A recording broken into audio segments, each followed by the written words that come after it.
go down south to Victoria.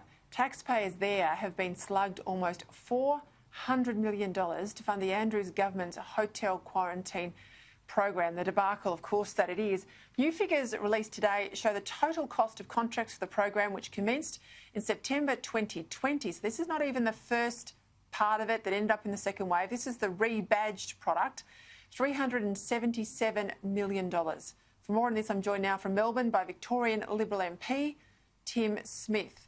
As I said, this is only the program from September to where we are now. That's an estimate, $377 million, Tim. But what I think most Victorians would be up in arms about tonight is they are paying $1 million a day for a program that is shut down.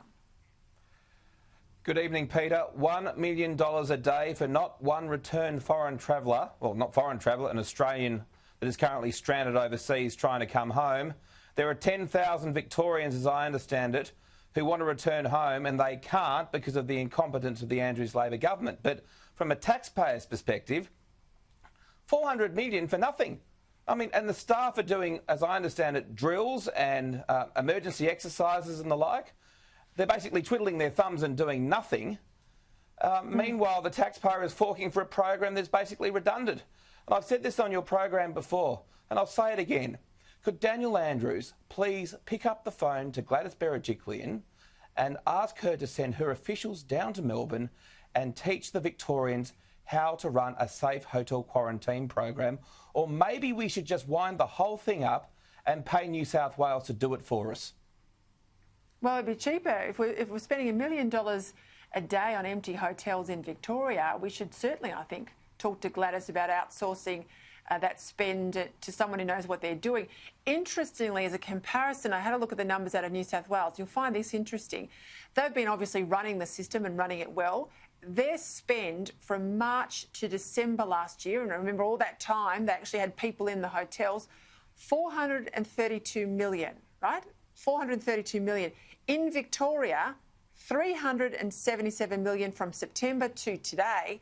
They were only open December, January, February. She can run it for a year at about the same money as Andrews can run it here in 3 months. It's extraordinary.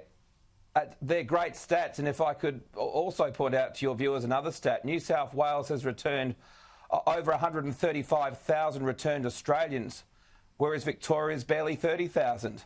I mean, the stats are so stark. New South Wales, the Liberal government up there, has done the lion's share of the work. And, I mean, look, a hotel's a hotel. The hotels aren't any different in Victoria.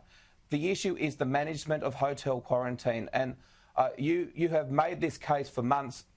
Others have too. What on earth are the people in Sydney doing that is so much more efficient and safer than in Melbourne? Why do we have so many transmission risks? And why has the virus got out of hotel quarantine in Victoria on so many different occasions? And this simply hasn't happened in Sydney. Well, I hazard to say it's probably because we have no one in charge. And that brings me to another story. A Victorian Police Minister, Lisa Neville, was snapped out and about in sunny Queensland as she recovers from a chronic health condition. She's publicly made it known that she's got Crohn's.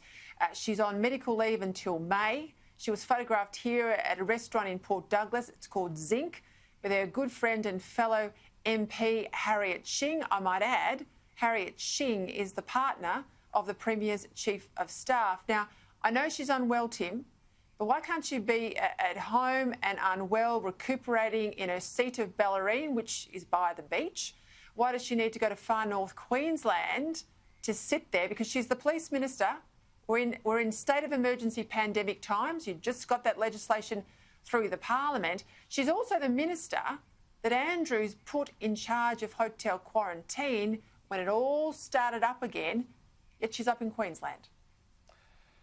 Well, it's a complete... I mean, the look is shocking, but if we use the example of Linda Reynolds and the way that federal Labor, Christina Keneally in particular, and Anthony Albanese have been calling for her head, well, let's apply that same standard to Lisa Neville, who is the police minister and, as you quite correctly say, is responsible for the hotel, yet another hotel quarantine disaster.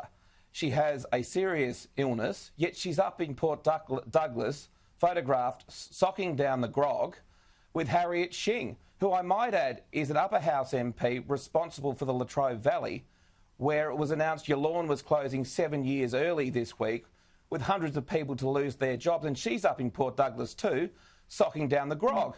So you've got to question these people's priorities. And, you know, look, if she's sick, which she, and I have no doubt, no reason to believe that she isn't sick, fine.